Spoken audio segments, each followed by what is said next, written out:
हाँ जी, India 21 revision करना है। The effects of changes in foreign exchange rates, ज्यादा नहीं है रिवीजन, है ना, आधे घंटे में हो जाएगा ये वाला तो।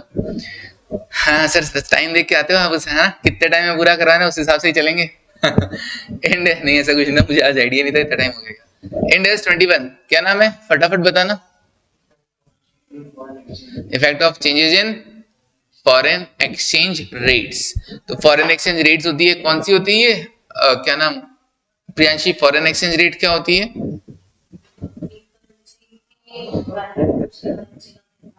एक करेंसी का दूसरे करेंसी से वैल्यूएशन किया जा सकता है या रिलेशनशिप देखा जा सकता है इन वैल्यू। ओके, तो ओके, या ratio between the two currencies, okay, that is the foreign exchange rates. Okay, अब उसमें जो चेंज आता है, चेंज आता ही रहता है, फ्लक्चुएशन होता रहता है। $1 इक्वल टू रुपीज समथिंग, वो आज कुछ और है, कल कुछ और होगा। तो उसका इफेक्ट, उनमें जो चेंज है उसका इफेक्ट अपने को कैसे देना है, उसका इफेक्ट अपने को क्रेडिटर पे कैसे देना है, उसका इफेक्ट अपने को डेटर पे कैसे देना है, उसका इफेक्ट अपने को कोई नॉन मॉनेटरी आइटम जैसे मशीनरीज वगैरह है, बिल्डिंग वगैरह है, उस पे कैसे देना है, ये सारी चीजें देखना होता है। अच्छा, उसके अलावा पीएनडल पे कैसे इफेक्ट आएगा, पीएनडल पे आएगा कि ओसीआई पे आएगा, ठीक है ना, पीएनडल में आएगा कि ओसीआई में आएगा, ये सब चीजें अपने को इसमें देखने का सीखने का मिला था। अब देखो यहाँ पे पहले अपन ने एग्जांपल देख के समझा था कि आखिर इसके अंदर अपन पढ़ेंगे क्या। मैंने कहा था मान लो 1 फरवरी 2023 है, इस दिन अपन इंपोर्ट कर रहे हैं गुड्स, कितने का, $1000 का। एक्सचेंज रेट कितना है उस टाइम, $1 इक्वल टू ₹80। तो तुम अपनी बुक में कैसे रिकॉर्ड करोगे, सारे ट्रांजेक्शन तो तुम्हारे रुपीज में रिकॉर्ड हो रहे हैं, अब ये $1000 में थोड़ा ना रिकॉर्ड होगा, तो डॉलर को तुम क्या करोगे, रुपीज में कन्वर्ट करोगे, ये तुम्हारी फंक्शनल करेंसी है ना। तो एंट्री क्या होगी, purchase account debit to supplier. Okay, अब purchase account debit to supplier कितना अमाउंट से, 80,000 रुपए से तुम रिकॉर्ड करोगे। फिर उसके बाद आएगा रिपोर्टिंग डेट, 31 मार्च 2023। अब 31 मार्च 2023 रिपोर्टिंग डेट को मैंने देखा एक्सचेंज रेट कितना था, $1 इक्वल टू 82। मैंने कहा भैया आज अगर मैंने सप्लायर को पेमेंट किया तो मुझे ₹2 एक्स्ट्रा देने पड़ेंगे, है ना। सप्लायर मेरी लायबिलिटी बढ़ गई ना, मैंने तो लायबिलिटी ₹80 के हिसाब से रिकॉर्ड कर रखी थी, अभी 82 के हिसाब से करनी पड़ेगी, तो ₹2 बढ़ाना पड़ेगा सप्लायर का। ये मेरा क्या हो गया है, लॉस हो गया है। तो लॉसेज आर डेबिटेड ना, तो foreign exchange loss account debit to supplier account. Okay, फिर हमने कहा कि अब बैलेंस शीट में सप्लायर कितने पे शो होगा।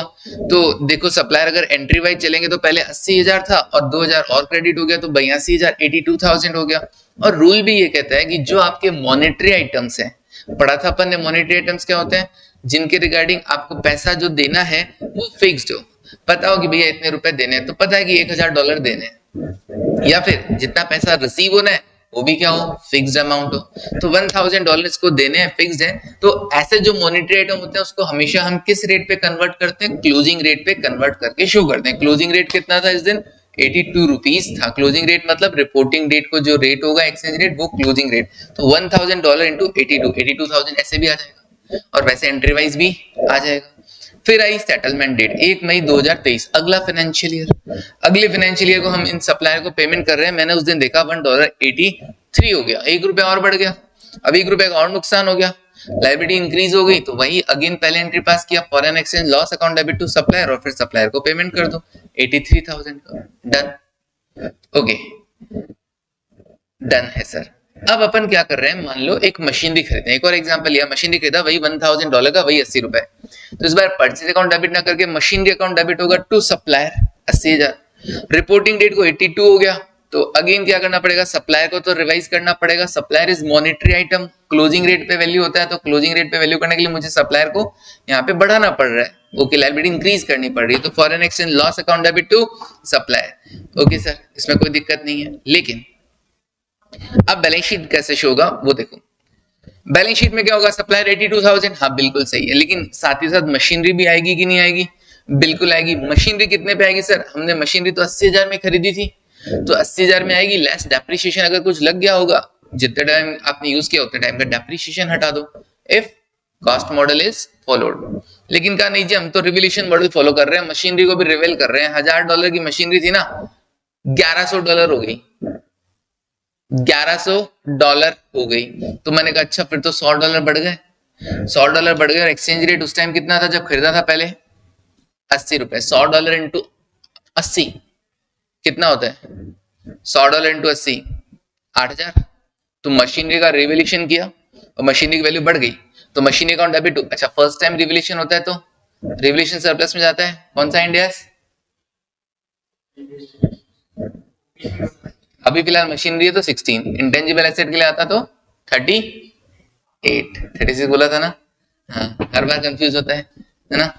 ओके तो हाँ ठीक है, चलिए तो machinery account debit to revaluation surplus कितना 8000। मैंने कहा इतने पे नहीं रुकेंगे अपन, अभी तो अपन $1000 से कितने पे आए हैं, $1100 पे आए हैं। लेकिन अगर इंडिया 16 क्या कहता है, वो कहता है कि अगर किसी मशीनरी को आप रिवेल कर रहे हो, रिवेल तो जिस दिन रिवेल कर रहे हो उस दिन की फेयर वैल्यू पे रिकॉर्ड करते हैं। अच्छा उसी के साथ साथ एक्सचेंज रेट भी आपकी क्या होनी चाहिए, फिर कन्वर्जन भी उसी दिन की एक्सचेंज रेट से होना चाहिए, ये कहता है इंडेक्स 21। तो भैया इस दिन की एक्सचेंज रेट तो 82 था, हमने तो 80 तक का इफेक्ट दिया है अभी तक, $1000 को बस $1100 पे तो लेके आए, लेकिन रेट तो भैया 80 रखा। मैंने कहा भैया ₹2 और कन्वर्ट करने पड़ेंगे, तो जो भी कितना डॉलर है सर, $1000 सॉरी $1100 हो गया ना अब तो $1100 इंटू ₹2 और, तो ₹2200 से और मशीनरी का वैल्यू बढ़ानी पड़ेगी, क्योंकि मुझे मशीनरी का वैल्यूएशन अब कितने पे चाहिए, $1100 पे तुम वैल्यू कर रहे हो, लेकिन $1100 को जब आज वैल्यू कर रहे हो तो आज की एक्सचेंज रेट से मल्टीप्लाई करके 1100 इंटू 82, 1100 इंटू 82 90,200 पे मुझे वैल्यू करना है। बैलेंस शीट में देखो 90,200, और 90,200 कैसे आएगा सर, मैंने मशीनरी पहले रिकॉर्ड कितने पे की थी, मैंने पहले रिकॉर्ड की थी कितने पे, 80,000 पे। ओके तो मुझे 10,200 का और इफेक्ट देना पड़ेगा कि नहीं देना पड़ेगा, तो 8,000 का पहले दे दिया कि 1000 की जगह 1100 हो गया, और फिर वो एक्सचेंज डिफरेंस का भी इफेक्ट दे दिया। अच्छा रूल क्या कहते हैं, अगर आपने जो रिवेल करने का जो गेन है वो रिवैल्यूएशन सरप्लस में डाला है, ओसीआई में डाला है, तो जो एक्सचेंज गेन है या एक्सचेंज लॉस है वो भी किधर जाएगा, ओसीआई में ही जाएगा। तो मैंने क्या किया, मशीनरी टू रिवैल्यूएशन सरप्लस किया था ना, तो अभी जो एक्सचेंज गेन गया ना ₹2 वाला, वो भी क्या गया, रिवैल्यूएशन सरप्लस में ही गया। अगर रिवेल करने का इफेक्ट पी&एल में जाता तो फिर एक्सचेंज डिफरेंस का भी इफेक्ट पी&एल में ही जाता। क्लियर है वाली चीज? ओके आगे बढ़ते हैं। सप्लायर 82,000 पे शो हो ही जाएंगे क्योंकि मॉनिटरी आइटम है, क्लोजिंग रेट पे शो होगा। मशीनरी क्योंकि रिवैल्यूएशन मॉडल यूज कर रहे हो तो रिवैल्यू टू प्राइस पे शो होगी, और वो भी जिस दिन रिवेल किया उस दिन की एक्सचेंज रेट से मल्टीप्लाई होकर शो होगी। रिवैल्यूएशन सरप्लस 10,800 का क्रिएट हो गया। पी&एल के में 2,000 कौन सा माइनस किया सर, वो सप्लायर वाले, सप्लायर का नुकसान हो गया था, सप्लायर की लायबिलिटी बढ़ गई थी तो पी&एल नेगेटिव कर दिया 2,000 का। ओके समझ में आया? तो अब चलते हैं ऑब्जेक्टिव एंड स्कोप। इंडेक्स 21 में एक्चुअली अपने को क्या क्या चीजें पढ़नी थी, टोटल 4 चीजें थी, उसमें 2 तो कॉमन थी, ट्रांसलेशन वाली तो सेम तरीका था। अच्छा पहला क्या था, सबसे ज्यादा इंपॉर्टेंट जो transaction in the foreign currency, जैसे अभी अपन ने 2 एग्जांपल पढ़े, गुड्स खरीदा और मशीनरी खरीदा, ये क्या थे, ट्रांजैक्शन था in the foreign currency. Okay तो इसको कैसे डील करना है ये सीखेंगे। फिर क्या बोला, ट्रांसलेशन मतलब कन्वर्ट करना फॉरेन अमाउंट को, फॉरेन करेंसी अमाउंट को फंक्शनल करेंसी में कन्वर्ट करना। ओके तो translation of financial statement into a presentation currency. अच्छा प्रेजेंटेशन करेंसी और फंक्शनल करेंसी अलग अलग हो सकती है, ठीक है ना। फंक्शनल तो हम लोग जिसमें ट्रांजेक्शन कर रहे हैं, अभी फंक्शनल का देखेंगे कौन से प्राइमरी इंडिकेटर है, कौन सा सेकेंडरी इंडिकेटर है, फंक्शनल करेंसी को पहचानना। बाकी प्रेजेंटेशन तो कुछ भी हो सकता है, जो भी मेरी रिक्वायरमेंट होगी उसके अकॉर्डिंग मैं प्रेजेंट कर सकता हूँ। ओके फिर कहा फॉरेन ऑपरेशंस में क्या होगा, और फिर कहा translation of financial statement of foreign operation. तो देखा जाए तो 3 ही आइटम है वैसे तो, एक तो ट्रांजेक्शन इन फॉरेन करेंसी, और देखा जाए तो 2 ही आइटम है, ट्रांजेक्शन इन फॉरेन करेंसी और दूसरा ट्रांसलेशन। दूसरा क्या है, ट्रांसलेशन। जो क्वेश्चन बनेगा वो 2 ही तरह का बन रहा है, ट्रांसलेशन या transaction in foreign currency. Transaction in foreign currency में भी एक तो गुड्स वाला हो गया क्वेश्चन और एक वो मशीनरी वाला क्वेश्चन हो गया, है ना। Okay index 21 does not apply to, किस पर अप्लाई नहीं होता है सर, डेरिवेटिव ट्रांजैक्शंस पे अप्लाई नहीं होता है, हेज अकाउंटिंग पे नहीं होता है, मतलब एसएफएम वाला चीज है यहाँ पे, वो नहीं है कि तुम एसएफएम भी यहाँ पे डाल दो। और presentation of cash flow from transaction in a foreign currency in the statement of cash flow होता है, कैश फ्लो स्टेटमेंट में भी ये सब रूल अप्लाई नहीं होने वाला। इंडेक्स 21 कैश फ्लो स्टेटमेंट भी कुछ नहीं बोलते हैं। नाउ टाइप्स ऑफ करेंसी को पूछे तो भैया 3 तरह की है, एक फंक्शनल है, एक फॉरेन और एक प्रेजेंटेशन करेंसी है। फंक्शनल करेंसी क्या होती है, the currency of the primary economic environment in which the entity operate, primary economic environment in which the company या entity operate. Primary economic environment क्या होता है सर, ये primary economic environment, it will normally be the one in which it primarily generate and expend cash, जो organisation जिसके बारे में आप बात कर रहे हो, जिसकी फंक्शनल करेंसी आप चेक कर रहे हो, वो जनरली रेवेन्यू किस करेंसी में जनरेट कर रहा है, खर्चे किस करेंसी में कर रहा है, वो देखो।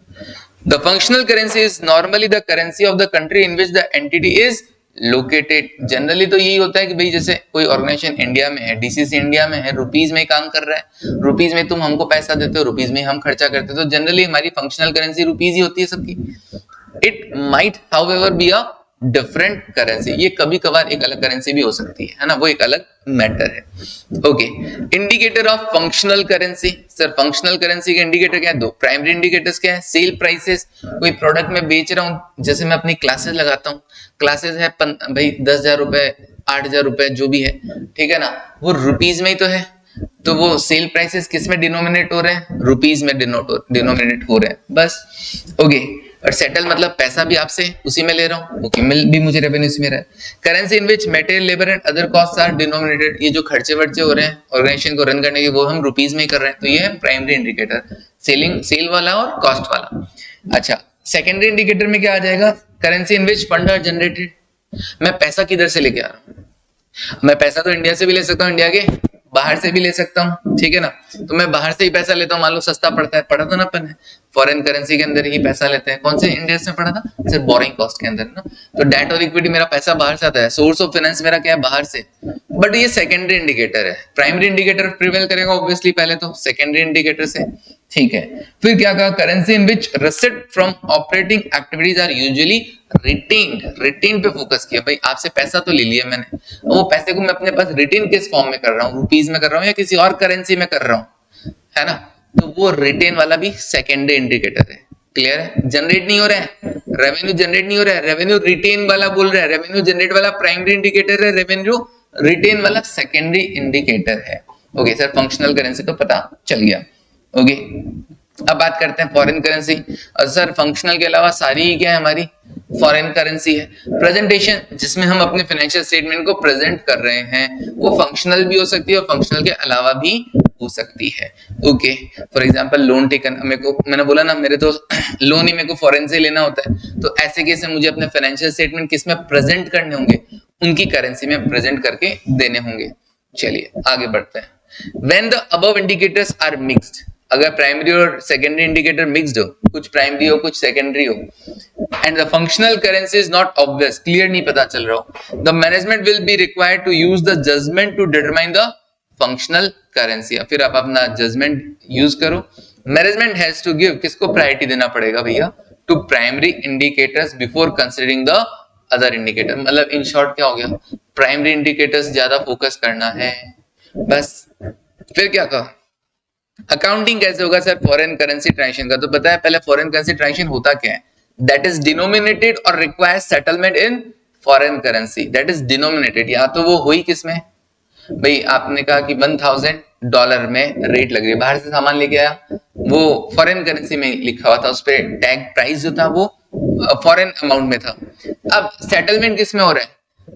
अच्छा, या तो टैग उसमें हो या फिर क्या हो रहा हो, टैग मान लो किसी और करेंसी में, लेकिन सेटलमेंट उसका फॉरेन करेंसी में हो रहा है। मतलब किसी भी चीज में या तो वो डिनोमिनेट फॉरेन करेंसी में हो या फिर उसका सेटलमेंट फॉरेन करेंसी में हो, वो फॉरेन करेंसी ट्रांजैक्शन ही माना जाएगा। अच्छा, इसमें क्या होता है? बाय और सेल गुड्स होता है, पैसा लेना उधारी और पैसा देना उधारी भी होता है, और एक्वायर और डिस्पोजल ऑफ एसेट भी होता है। सर इनिशियली इनको कैसे रिकॉर्ड किया जाता है? अभी देना था ना, वो गुड्स खरीदा था ना अपन ने, वही तो था, मशीनरी खरीदा था ना, कैसे रिकॉर्ड किया था? उस दिन की एक्सचेंज रेट से मल्टीप्लाई करके। तो क्या कहा? Foreign currency transaction is initially recorded by translation, मतलब conversion, in the entity's functional currency, मतलब रुपीज अभी यहाँ पे, at the exchange rate on the date of transaction, on the transaction date को जो भी एक्सचेंज रेट होगा उसके बेसिस पे मैं कन्वर्ट कर दूंगा। नेक्स्ट, फॉर प्रैक्टिकल रीजन, अब प्रैक्टिकल पर्पस के लिए हैंड टू हैंड तो ऐसे नहीं ना, मशीनरी अभी मैंने खरीदा, फटाफट पता कर रहा हूँ $1 कितना चल रहा है। एवरेज रेट यूज किया जा सकता है फॉर अ वीक और फॉर अ मंथ, जितना भी देखेंगे फ्लक्चुएशन जितना कम होगा उतना टाइम पीरियड बढ़ाया जा सकता है एवरेज रेट लेने के लिए। ओके, फ्लक्चुएशन जिसमें ज्यादा होगा ना, फिर बहुत ध्यान रखना पड़ता है, क्योंकि आज $1 मान लो 80 रुपीज है, कल $1 82 हो गया, फिर 85 हो रहा है, कभी 80 हो रहा है। फ्लक्चुएशन ज्यादा होगा ना तो भैया एग्जैक्ट देखना पड़ेगा, लेकिन फ्लक्चुएशन कम है, कभी 82 रुपए है, कभी 82 रुपए 5 पैसे है, कभी 10 पैसे है, फिर 82 रुपए है, फिर 81.90 है, तो एवरेज ले लो, खत्म। ठीक है, मॉनिटरी आइटम। अच्छा, फिर अब क्या जज करना, चलो इनिशियली तो रिकॉर्ड कर लिया आपने, चाहे मॉनिटरी आइटम था चाहे non monetary. Machinery account debit to supplier किया था, मशीनरी नॉन मॉनिटरी आइटम था, सप्लायर मॉनिटरी आइटम था, फिर भी इनिशियली तो सेम वैल्यू पे रिकॉर्ड होगा। अब क्या होगा आगे देखते हैं। बात करते हैं मॉनिटरी आइटम क्या होता है, नॉन मॉनिटरी क्या होता है। सर मॉनिटरी आइटम क्या होता है, जिनपे पैसा मिलना, राइट टू रिसीव जो है अमाउंट, वो fixed number of units of currency है, और ऐसे ही ऑब्लिगेशन भी क्या है, टू पे a fixed number of units of a currency. Fixed amount पे करना है या फिक्स्ड अमाउंट मुझे रिसीव करना है, तो मॉनिटरी होगा। और नॉन मॉनिटरी क्या होता है, जहां पे कोई फिक्स्ड अमाउंट रिसीव या ऑब्लिगेशन नहीं है।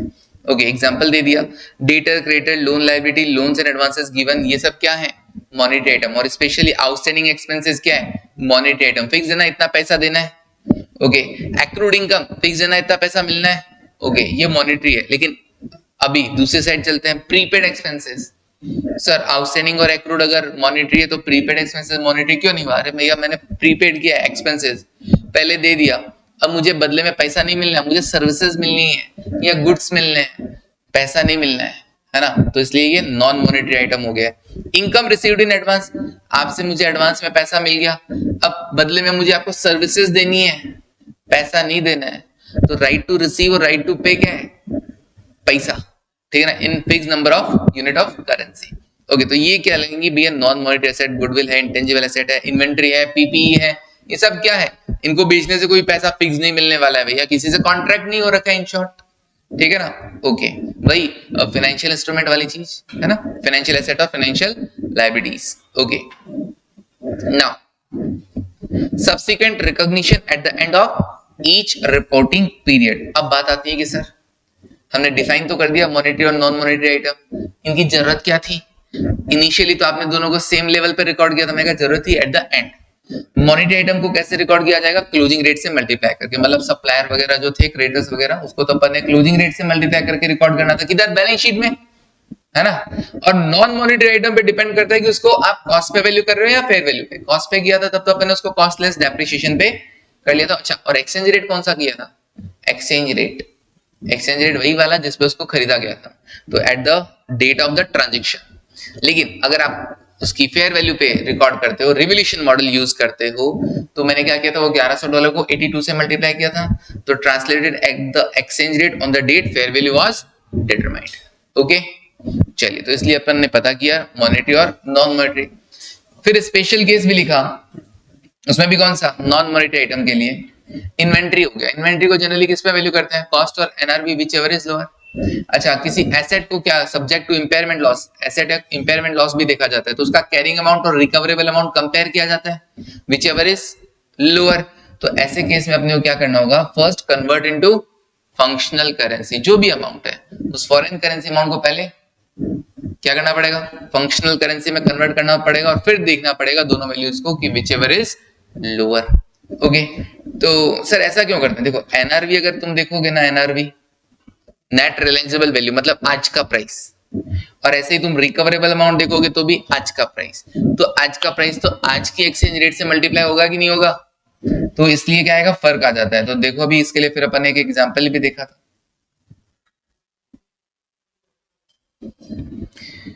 कोई पीपी है, कैरिंग अमाउंट कितना, $1000, रिकवरेबल कितना है, $950। अगर मैं केवल इन दो वैल्यूज को देखूं तब तो मैं कह दूंगा भैया इंपेयरमेंट लॉस हो गया $50 का, है ना।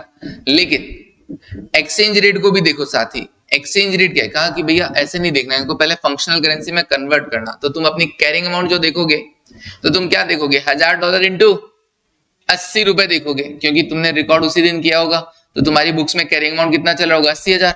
लेकिन अगर मैं आज रिकवरेबल अमाउंट को देखूं तो $950 मुझे मिलेंगे, और जब डॉलर मिलेंगे 950 तो मैं उसको किस रेट से मल्टीप्लाई करूंगा, 85 रुपीज दे देगी कि नहीं दे देगी मुझे बैंक, बिल्कुल दे देगी सर।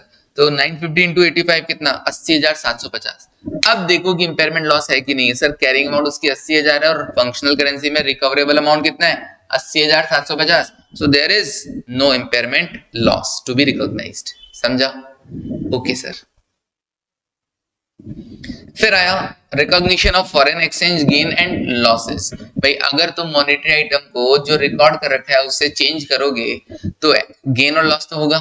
तो मॉनेटरी आइटम का जो भी गेन और लॉस है वो तो किधर जाएगा, पी&एल में। अपन सप्लायर में चेंज किए थे तो उसका किधर डाला था, पी&एल में। लेकिन नॉन मॉनेटरी आइटम का क्या करना है, नॉन मॉनेटरी आइटम, अच्छा अगर कॉस्ट पे कर रहे हो तब तो उसमें कोई चेंज होगा ही नहीं।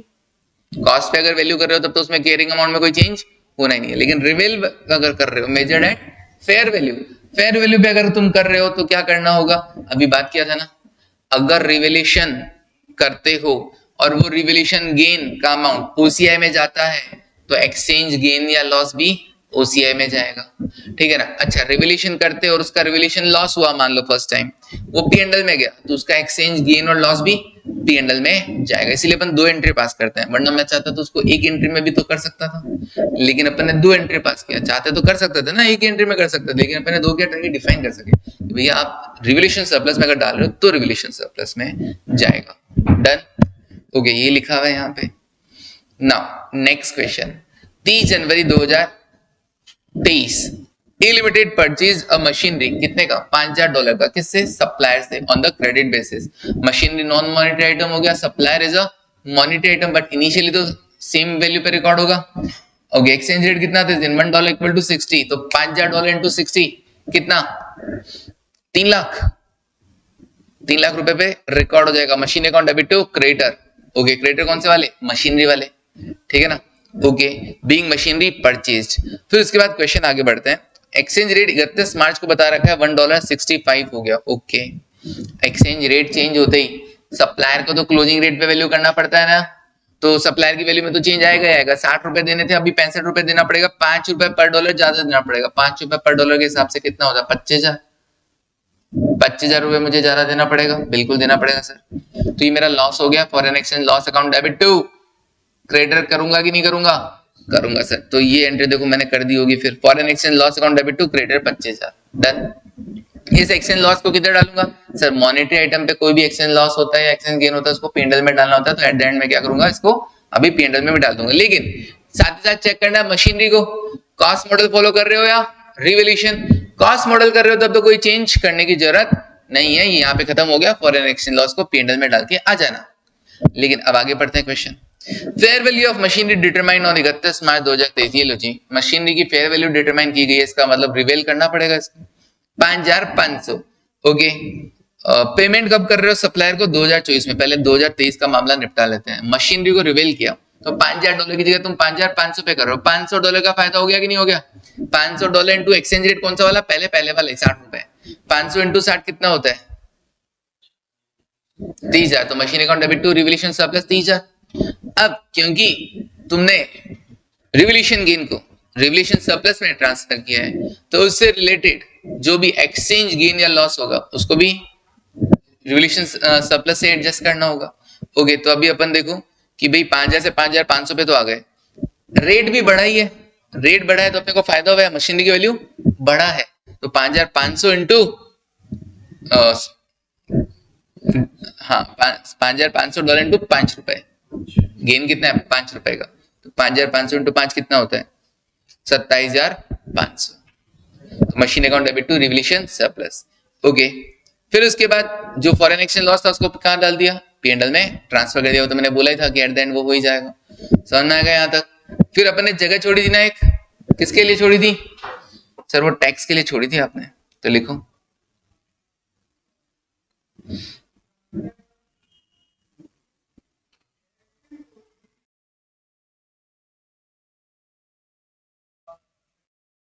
ऐसे। वो सर ब्लू वाला कलर लाते थे ना, कहाँ से लाते हैं, चलो यही रहने दो।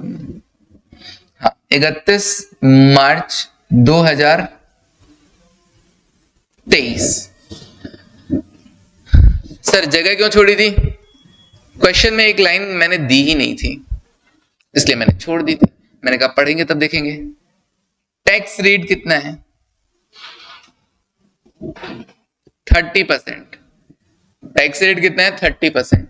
अभी भैया अगर टैक्स रेट दे दिया तो डीटीए डीटीएल भी देखा जाएगा, डीटीए डीटीएल भी देखा जाएगा। अब बताओ डीटीए या डीटीएल, मैं क्या देखो डेप्रिसिएशन के बारे में तो कुछ बोला है नहीं, तो अभी अपन उसको तो कंसिडर कर नहीं रहे।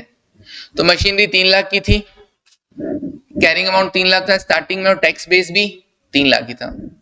लेकिन अब क्या हो रहा है, अब मशीनरी की वैल्यू बुक्स में क्या हो रही है, बढ़ रही है। कैरिंग अमाउंट तुम उसको बढ़ा रहे हो कितने से, 30,000 और 27,500, 57,500 से तुम बढ़ा रहे हो, लेकिन टैक्स बेस तो कम ही रहेगा ना।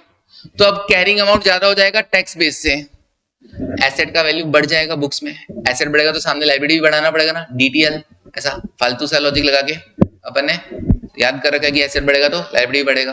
तो कैरिंग अमाउंट ऑफ एसेट अगर ज्यादा है तो सिंपली डीटीएल क्रिएट करना पड़ेगा। तो अभी डीटीएल क्रिएट करोगे तो एंट्री क्या करोगे,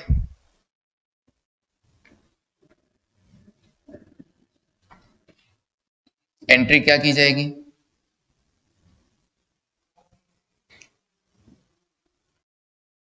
टू डेफर्ड टैक्स लाइबिलिटी।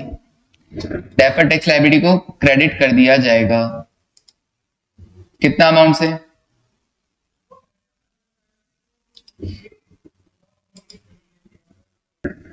हाँ तो देखो टू डेफर्ड टैक्स लाइबिलिटी कितना करोगे सर, 57,500 से वैल्यू बढ़ गई ना, तो कैरिंग अमाउंट टैक्स बेस से कितना ज्यादा हो गया, 57,500, इसका 30% कितना होगा, 57,500 का 30% कितना पता है, 17,500, 17,250, अच्छा 17,250। डेबिट में क्या करोगे, अब सर देखो लाइबिलिटी बढ़ रही है तो या तो P&L डेबिट होगा या रिवोल्यूशन सरप्लस। ऑब्वियसली जब गेन वगैरह सब इसका ओसीआई में गया है तो इससे रिलेटेड जो डिटेल होगा वो भी किधर जाएगा, ओसीआई से होगा, तो आप रिवोल्यूशन सरप्लस ही डेबिट कर दीजिए, revaluation surplus.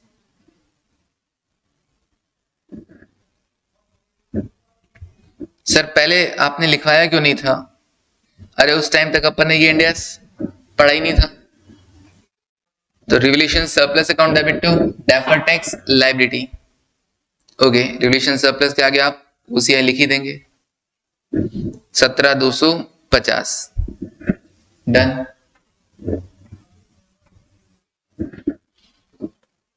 being DTL created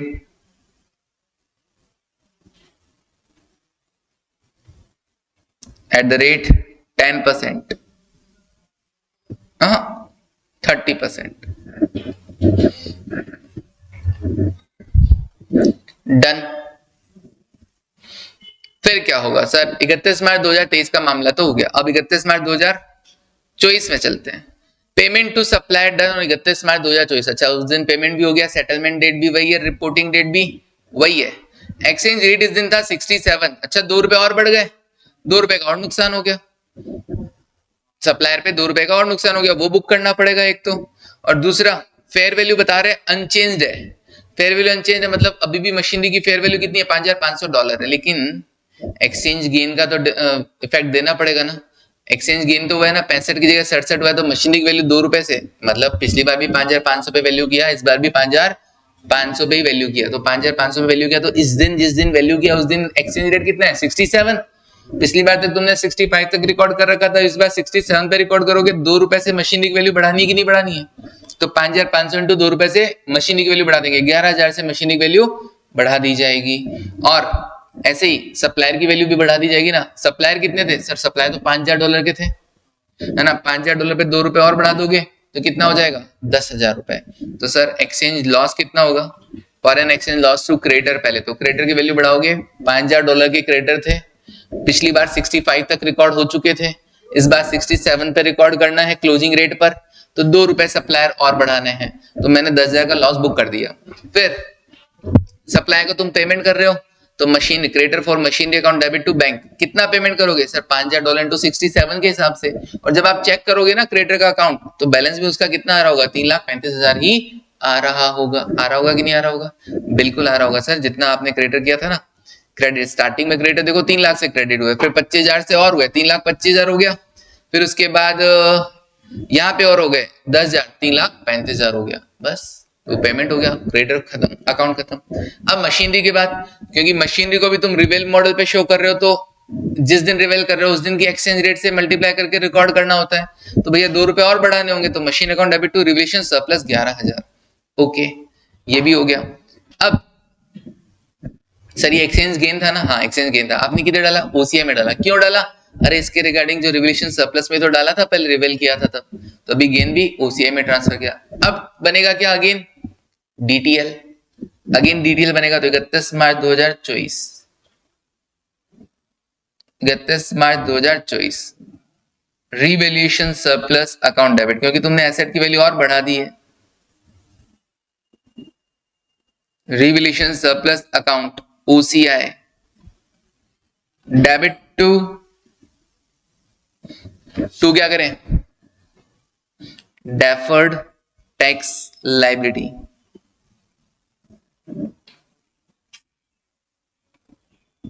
कितने से बढ़ा है इस बार, सर इस बार मशीनरी 11,000 से बढ़ा है, तो 11,000 इंटू 30%, 3,300, 3,300 डन। अगेन नरेशन वही, being DTL created,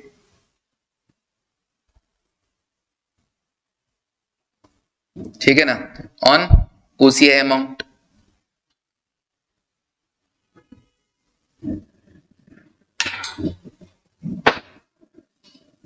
okay sir done है।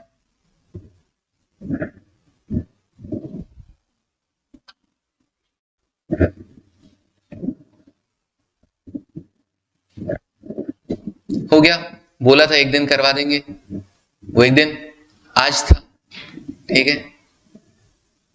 चलिए, तो सर फॉरेन करेंसी ट्रांजैक्शन का तो हम समझ गए हैं मामला, ठीक है ना, इससे बड़ा बेहतर क्वेश्चन नहीं मिलेगा अपने को, है ना, यही मिलने वाला है। मशीनरी भी आ गया, सप्लायर भी आ गया, क्योंकि जब गुड्स खरीदते हो तब तो केवल सप्लायर का होता है, मशीनरी का होता ही नहीं, नॉन मॉनेटरी आइटम का होता ही नहीं है, तो वो तो इजी होता है क्वेश्चन गुड्स वाला, तो कंपैरेटिवली मशीनरी वाले में फिर भी सोचना पड़ता है कि मशीनरी का भी वैल्यू बढ़ा है, कम हुआ है, उसको रिवैल्यूएशन रिजर्व में डालना है कि पीएनएल में डालना है, ठीक है ना।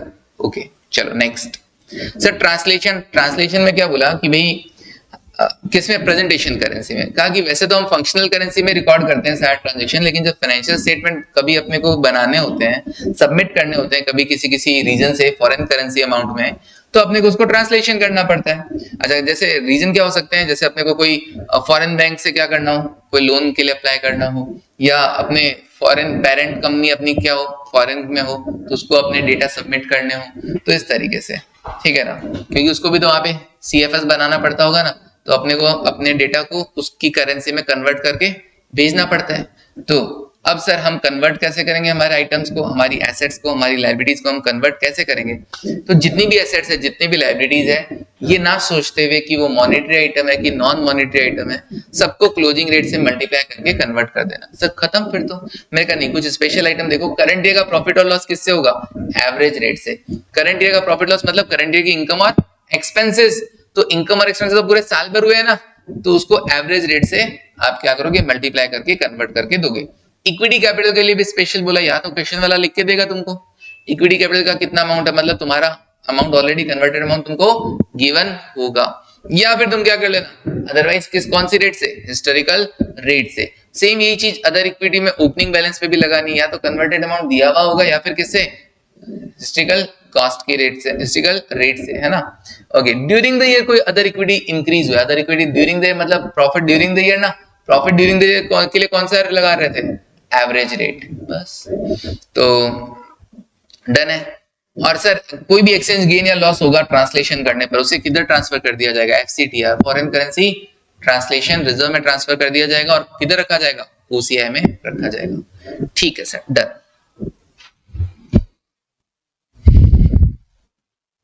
सर फॉरेन ऑपरेशन क्या होता है, foreign operation has been defined as an entity, that is वो क्या हो सकती है, सब्सिडी भी हो सकती है, एसोसिएट भी हो सकती है, जॉइंट वेंचर भी हो सकती है, ब्रांच भी हो सकती है of the reporting entity, the activities of which are based or conducted in a country or currency other than those of the reporting entity। भाई हम है रिपोर्टिंग एंटिटी। अब हमारी जो मैंने एग्जांपल भी दिया यहाँ पे, रिपोर्टिंग एंटिटी है, उसका फंक्शनल करेंसी तो रुपीस है। अब उसका कोई सब्सिडी है या एसोसिएट या जॉइंट वेंचर या ब्रांच है, वो कहाँ पे, मान लो यूएस, चाइना, दुबई, जापान, तो उनका करेंसी तो क्या होगा, अलग होगा ना, डॉलर है, चाइना का येन, जो भी युआन है, दुबई का दिरहम है, और जापानीज का येन है, तो करेंसी अलग है। तो भैया ये क्या है हमारे, फिर फॉरेन ऑपरेशन है, ठीक है ना।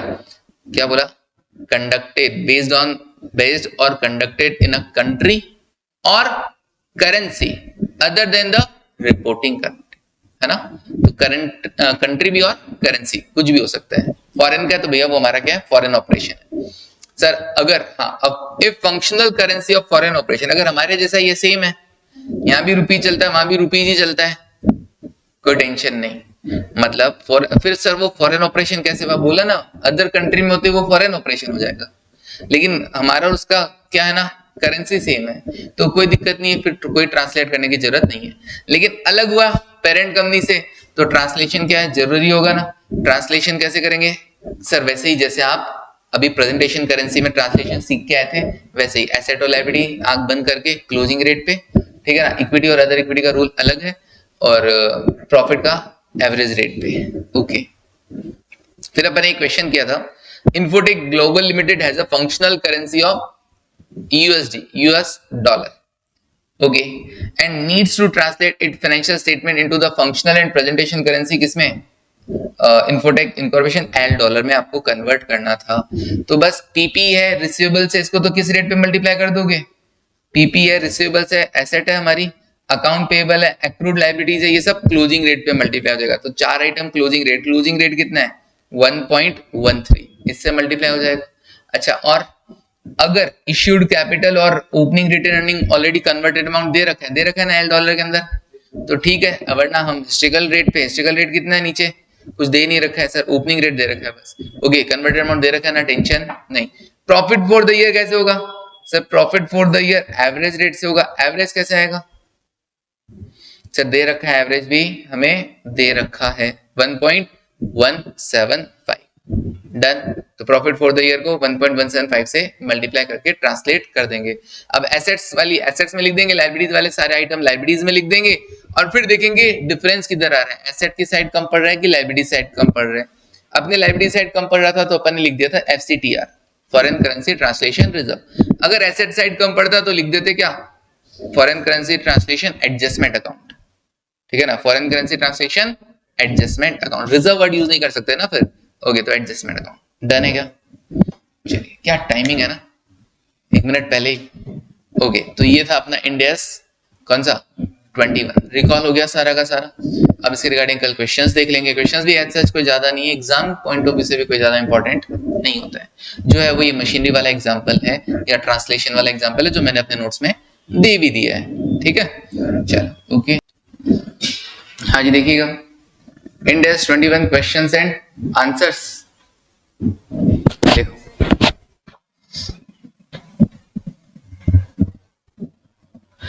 पहला question, Future Limited sells a revitalising energy drink that is sold throughout the world. तो कोई कंपनी है जो एनर्जी ड्रिंक बेच रही है पूरे वर्ल्ड में। Sales of the energy drink comprise over 90% of the revenue of Future Limited. Future Limited का जो 90% रेवेन्यू है वो किससे होता है, इसी एनर्जी ड्रिंक से होता है। For convenience and consistency in pricing, sales of the energy drink are denominated in US dollar, okay. तो सेल्स प्राइसेस किस में है, यूएस डॉलर में। अपना प्राइमरी इंडिकेटर यही होता है सेल्स वाला, एक होता है कॉस्ट वाला।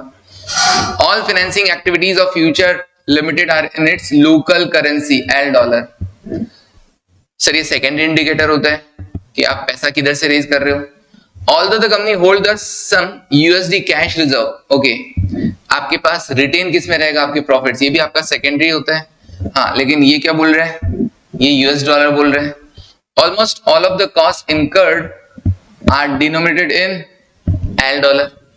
कॉस्ट हम एल डॉलर में करते हैं, मतलब प्राइमरी इंडिकेटर में एक यूएसडी हो गया, एक एल डॉलर हो गया, ऐसे ही सेकेंडरी में एक एल डॉलर हो गया, एक यूएसडी हो गया। अब बताइए फंक्शनल करेंसी क्या होगा। तो कहा the functional currency of Future limited is L dollar. Looking at the primary indicators, the fact presented indicate the currency that mainly influence the cost of producing the energy drink is L dollar as stated in the fact pattern. Pricing is done for the convenience and consistency purpose. There is no indication that sale price is influenced by US dollar. बस बात को पकड़ना है, वो बोले वो ना judgement देना होता है। अब ये कंफ्यूजिंग था तो अपने जजमेंट इसने यूज किया। इसने बोला कि भाई सेल्स आप बोल रहे हैं कि आप अपनी कन्वीनियंस के लिए और कंसिस्टेंसी रहने के लिए आप सेल्स को किस में डिनोट कर रहे हैं? यूएस डॉलर में कर रहे हैं। बाकी एक्चुअली जो आपका खर्चा वर्चा हो रहा है वो तो आपकी लोकल करेंसी में हो रहा है ना। लोकल करेंसी तो कौन सी है? और ऑब्वियसली देखो ज्यादा तवज्जो किसको दिया जाएगा? लोकल करेंसी को ही दिया जाएगा। तो आपकी कॉस्ट इनकर अगर लोकल करेंसी में हो रही है, सेल प्राइसेस आप चलो ठीक है कंसिस्टेंसी मेंटेन करने के लिए आप कर रहे हो चलो यूएसडी के अंदर, तो भाई हम तो क्या करेंगे, जो आपकी लोकल करेंसी है उसको ही क्या मानेंगे? आपकी फंक्शनल करेंसी मानेंगे। तो ये जजमेंट वाला ऑर्डर था ना। चलो अब देखो नेक्स्ट क्या बोला, स्मॉल इंडिया प्राइवेट लिमिटेड, जिसको शॉर्ट में स्मॉल बोला जाएगा, a subsidiary of Big Incorporation. Private Limited मतलब इंडिया की होगी, बिग इनकॉर्पोरेशन मतलब बाहर का होगा। Take order from Indian customer for Big Incorporation merchandise and then bill and collect for the sale of merchandise in the rupees. किसके behalf पे काम कर रहा है? ये बी इनकॉर्पोरेशन के बिहाफ पे काम कर रहा है, लेकिन हाँ इनका बिलिंग वगैरह सब सेल वगैरह किस में हो रहा है? रुपीज में हो रहा है। Small also has a local warehouse in India to facilitate timely delivery and ensure that it remit to its parent all cash flow that it generate as the operation of the small are primarily financed by the big incorporation. पैसा किधर से आता है? Big incorporation से आता है। Big incorporation किधर है? Based out of US and has its functional currency US dollar। भाई ये बिग इनकॉर्पोरेशन, इसका फंक्शनल करेंसी यूएस डॉलर है, इसकी सब्सिडियरी है स्मॉल इंडिया, जो देखा जाए तो क्या कर रही है? उसके लिए काम कर रही है, बट इसका जो कलेक्शन है बिलिंग वगैरह है वो सब रुपीज में होता है, क्योंकि इंडिया में बेच रही है तो रुपीज में होगा। Determine the functional currency of small India Private limited का, अच्छा आपका रुपीज कहना है, okay. Small although based in India with its cash flow generated in India is essentially a pass through company। pass through company मतलब ये तो सिर्फ एक जस्ट लाइक ब्रांच जैसा हो गया है, ये सिर्फ एक ब्रांच जैसा हो गया कि भैया उस कंपनी ने अपनी ब्रांच ओपन कर रखी है। कंपनी तो नाम दे दिया, अलग से कंपनी बना दिया, बट एक्चुअली तो पास थ्रू कंपनी मतलब जो आता है उधर ट्रांसफर करते हैं, उधर से पैसा आता है, उधर यहां से जनरेट होकर वहां पे ट्रांसफर करना होता है। Established bye it's parent. Small is totally reliant on big incorporation for financing and goods to be sold। किस पर डिपेंड करता है? बिग इनकॉर्पोरेशन पे डिपेंड करता है। Despite the fact that goods are sold within India in rupees, therefore small is not a self-contained entity in India, rather an entity that is dependent on its parent। एक होता है कि भाई company है, चलो ठीक है मैंने स्टेक ले लिया सिर्फ, बट वो इंडिविजुअली अपना काम कर रही है और मैं अपना इंडिविजुअली काम कर रहा हूँ। यहाँ तो क्या है, डिपेंडेंसी उसी कंपनी पर है। तो due to this dependence of small on its parent company, it can be said that primary economic environment for small is that of US। क्या प्राइमरी इकोनॉमिक एनवायरनमेंट हम क्या मानेंगे? इसका यूएस ही मानेंगे, and thus its functional currency should be the US dollar. ये question देने का मेरा पर्पस सिर्फ इतना सा था कि भाई अगर अपने को मान लो कभी एमसीक्यूज वगैरह में ऐसा क्वेश्चन आए तो अपन समझ सकें कि भाई जजमेंट दे सकें कि किस तरीके से होता है। Hence, all the transaction of small which are denominated in any currency, किसी भी करेंसी में आप अगर करते हो स्मॉल इंडिया, तो other than USD should be recorded in USD। Obviously functional currency में रिकॉर्ड होगा। At the spot rate के बेसिस पे कन्वर्ट हो जाएगा, and any change in the exchange rate would result in exchange gain or loss to be taken to the statement of profit or loss। मतलब ये दो question मैंने include किए सिर्फ फंक्शनल करेंसी को जज करने के लिए कि फंक्शनल करेंसी कौन सा है।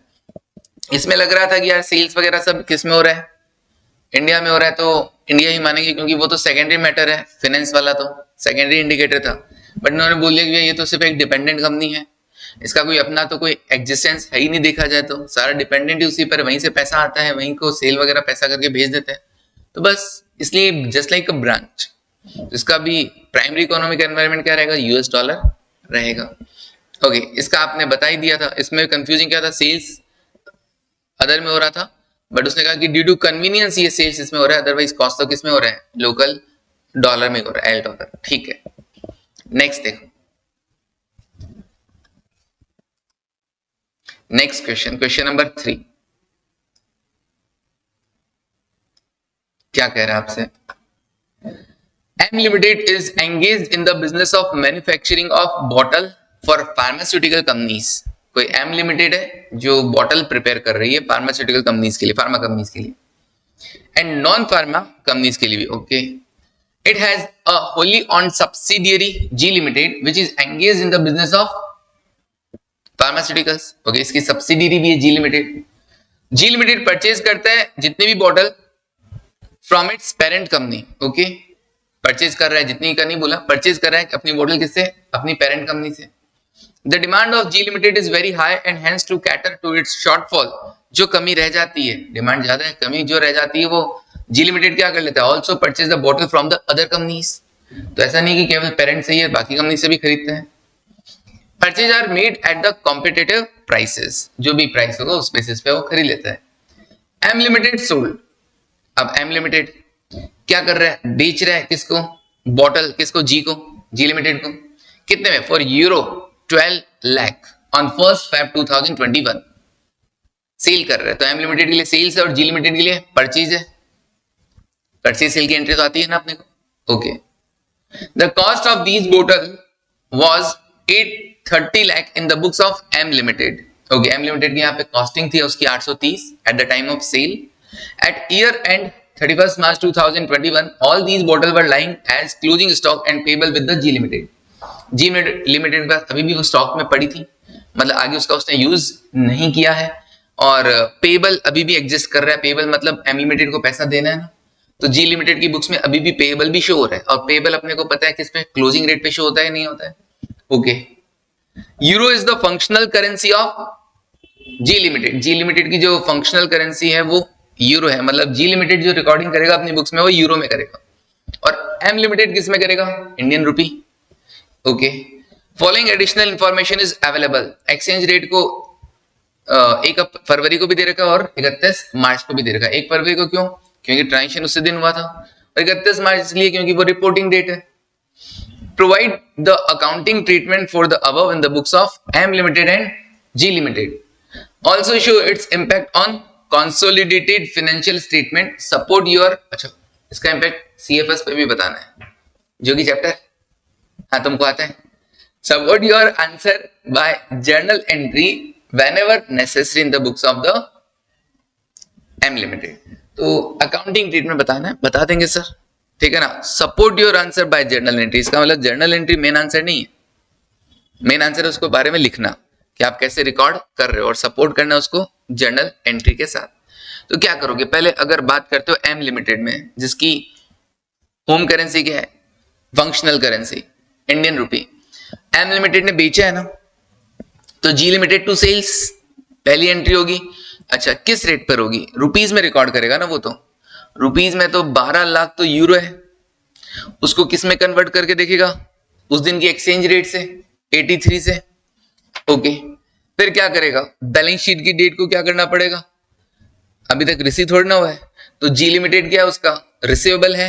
रिसीवेबल मॉनेटरी आइटम होता है, मॉनेटरी आइटम को क्लोजिंग रेट पे शो किया जाएगा, तो 85 पे 2 रुपए का क्या हो जाएगा, एक्सचेंज गेन हो जाएगा, मिलने वाला है ना पैसा, तो यूरो मिलेंगे तो यूरो की रेट बढ़ गई, तो 2 रुपए का फायदा हो जाएगा। इस एक्सचेंज गेन को हम रिकॉर्ड करेंगे, G limited account debit to exchange gain, exchange gain को P&L में क्रेडिट कर दिया जाएगा, और जी लिमिटेड को बैलेंस शीट में हम एसेट में शो कर देंगे 85 के रेट से।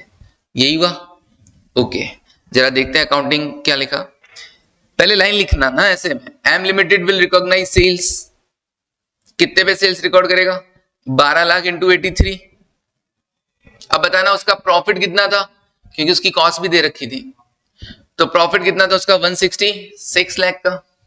On the balance sheet date, फिर बैलेंस शीट में बताना, भाई उसका P&L बैलेंस शीट सब कुछ बता जाएगा ना, फिर बैलेंस शीट में उसका रिसीवेबल शो किया जाएगा क्लोजिंग रेट पर, और unrealised forex gain will be recorded in the stand alone profit and loss, कितने का, 24 लाख का। सर ये फॉरेक्स गेन, भाई फॉरेन एक्सचेंज गेन कितने, 2 रुपए बताया था अपन ने, 12 लाख इंटू 2 रुपए के हिसाब से 24 लाख रुपए का फॉरेन एक्सचेंज गेन P&L में आप शो कर देंगे, will be credited to the P&L account.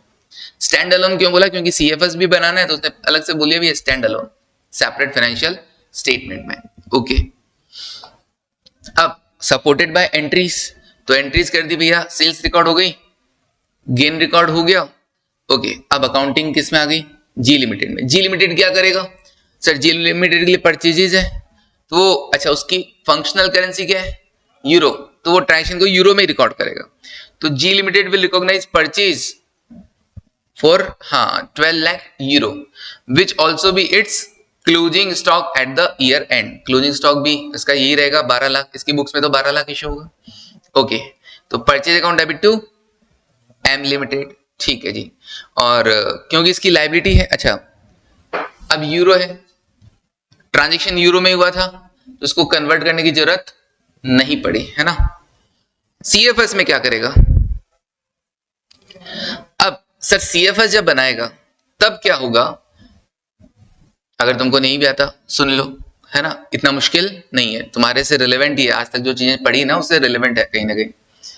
अब रिसीवेबल और पेएबल जब सीएफएस बनाते हैं मतलब दोनों का मिलाकर एक, अब दोनों का मिलाकर एक होगा तो एक की बुक्स में तो वो लाइबिलिटी और एक की बुक में वो एसेट है, तो दोनों आपस में म्यूचुअली क्या हो जाएंगे, कैंसिल हो जाएंगे। इनको बोलते हैं इंट्रा ग्रुप ट्रांजेक्शंस।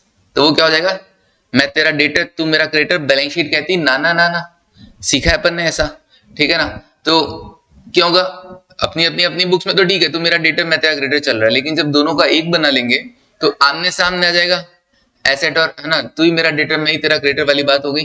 अच्छा तो भैया ये क्या हो जाएगा, विल गेट एलिमिनेटेड, लिख सकते हैं। और अब बात आती है वो स्टॉक की। आज से पहले भी अपन ने बहुत बार ऐसा किया कि भैया मैंने तुमको स्टॉक भेजा, तुम्हारी बुक्स में अभी भी वो पड़ा है, तो प्रोविजन बनाना पड़ता है डिपार्टमेंट, याद है, प्रोविजन फॉर अनरियलाइज्ड प्रॉफिट बनाना पड़ता था ना, सेम वैसा ही काम यहाँ पे भी करना पड़ेगा, ठीक है ना। अब कैसे होगा वो सुनो। अच्छा स्टॉक को किस पे वैल्यू करते हैं, कॉस्ट और NRV which ever is lower. तो पहले तो बात किया कि भैया तुम स्टॉक को शो किस पे करोगे, सीएफएस के अंदर, भाई उसने अपनी बुक में तो 12 लाख यूरो पे शो कर रखा है, वो कोई दिक्कत नहीं है। सीएफएस में कैसे शो करोगे, अब सीएफएस में पेरेंट कंपनी कौन सी है, एम लिमिटेड, और एम लिमिटेड की सीएफएस उसका फंक्शनल करेंसी क्या है, रुपीस, इसका मतलब अपने को मामला रुपीस में करना पड़ेगा रिकॉर्ड, ठीक है, रुपीस में कर लेंगे, एम लिमिटेड के हिसाब से होगा ना, ये तो पेरेंट कंपनी के हिसाब से होगा। ओके स्टॉक, अब स्टॉक को देखना है, तो मैंने क्या कहा था, स्टॉक ऐसा आइटम, स्पेशल आइटम जिसको कॉस्ट और NRV which ever is lower पे वैल्यू किया जाता है, तो क्या करेंगे, पहले उसको कन्वर्ट करेंगे फंक्शनल में, उसके बाद देखेंगे। तो मैंने कहा अच्छा कॉस्ट कितनी है स्टॉक की, 12 लाख, 12 लाख रुपए है ना, बिल्कुल। अब तुमको लग रहा है अरे वो तो जी की बुक्स में, अरे अभी तो जी और एम एक साथ खड़े हैं ना, तो अभी तेरा स्टॉक मेरा स्टॉक है ना, तो तुम्हारे स्टॉक कितना शो हो रहा है, 12 लाख का स्टॉक शो हो रहा है, ठीक है। कॉस्टिंग का अब मैंने चेक किया उसकी एनआरवी, क्वेश्चन में एनआरवी गिवन थी नहीं, तो मैंने कहा अच्छा एनआरवी भी कितनी फिर 12 लाख रुपए, ओके। लेकिन जो कॉस्ट होगी उसके लिए तो रेट वही यूज की जाएगी, exchange rate at the date of transaction, लेकिन एनआरवी तो आज की है ना, तो उसके लिए आज की एक्सचेंज रेट यूज की जाएगी। तो मैंने देखा वो 996 और ये 1020, कम कौन सा 996, तो हम स्टॉक को किस पे वैल्यू करेंगे, 996 पे करेंगे, किसी भी तरह का कोई राइट ऑफ करने की रिक्वायरमेंट नहीं है, एनआरवी कम नहीं है, कॉस्ट पे ही शो होता रहेगा, ओके। फिर बात आती है कि भैया ये जो 996 है स्टॉक तुम वैल्यू तो की है, लेकिन इस पे दो एलिमेंट है, क्या क्या, एक तो इन्वेंट्री की कॉस्ट है 830 और बाकी प्रॉफिट एलिमेंट भी तो था, बताया था ना प्रॉफिट एलिमेंट। अब ये प्रॉफिट एलिमेंट तो एक्चुअली तो मैंने कमाया ही नहीं, सेपरेटली देखूं तो मैंने कमा लिया, अगर मैंने तुमको हर्ष को माल बेचा तो मैंने कमा लिया, लेकिन भाई हर्ष मेरा छोटा भाई है, तो मैंने क्या किया भैया कहाँ कमाया फिर पैसा, वही वाली बात, पेरेंट ने सब्सिडी को माल बेचा, इंडिविजुअली तो कमाया, बट अगर दोनों को साथ में देखे तो किसने कमाया पैसा, नहीं कमाया। तो पेरेंट कंपनी को क्या करना पड़ेगा, जो कंसोलिडेटेड पीएनएल बनाएगा उस कंसोलिडेटेड पीएनएल को क्या करना पड़ेगा, कम करना पड़ेगा, अपने प्रॉफिट को कम करना पड़ेगा, क्यों, क्योंकि पेरेंट कंपनी ने अपने प्रॉफिट में शामिल कर रखा था उस प्रॉफिट को, एक्चुअली तो उसने कमाया ही नहीं है, सीएफएस के नजरिए से, सीएफएस के नजरिए से उसने नहीं कमाया है, ठीक है ना। तो अपने कंसोलिडेटेड पीएनएल को क्या कर लेगा पेरेंट कंपनी, कम कर लेगा, और स्टॉक को भी कम कर देगा, क्योंकि स्टॉक को किस पे शो करना होता है, कॉस्ट और NRV which ever is lower, और सीएफएस के पॉइंट ऑफ व्यू से ये भी कॉस्ट नहीं है, ये कॉस्ट तो किसके पॉइंट ऑफ व्यू से, जी लिमिटेड के पॉइंट ऑफ व्यू से, सीएफएस के पॉइंट ऑफ व्यू से जो कॉस्ट होगी ना वो क्या होगी, वो तो प्रॉफिट एलिमेंट को हटाकर होगी, ठीक है ना।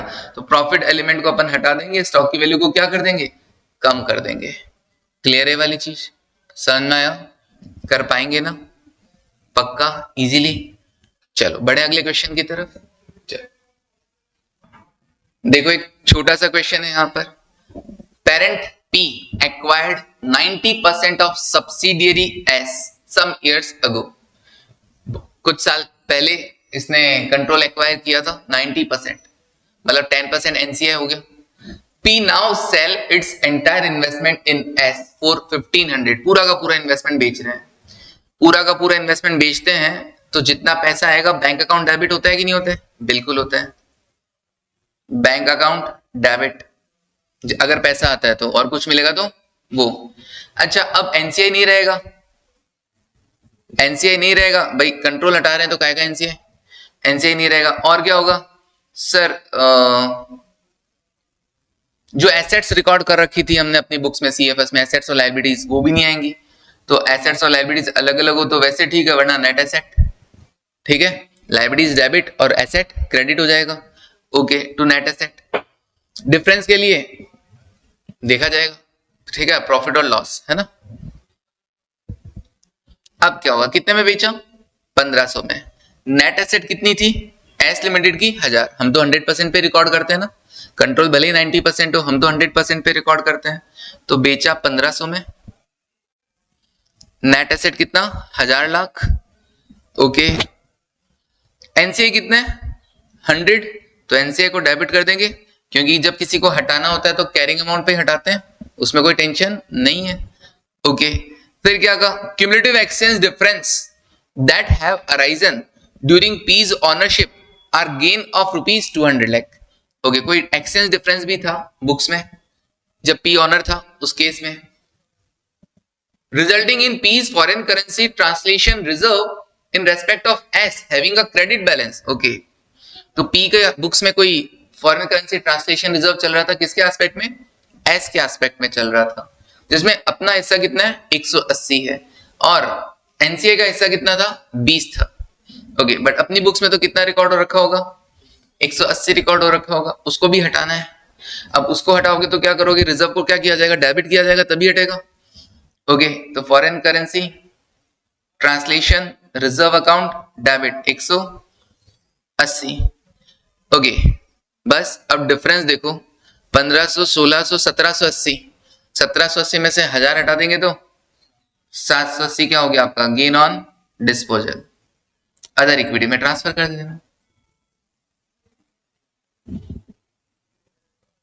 डन. ओके, ये पढ़ा तभी तो आया, वरना ये क्वेश्चन कहां से करते अपन. चलो, डन है. करें अब क्वेश्चन नंबर 5.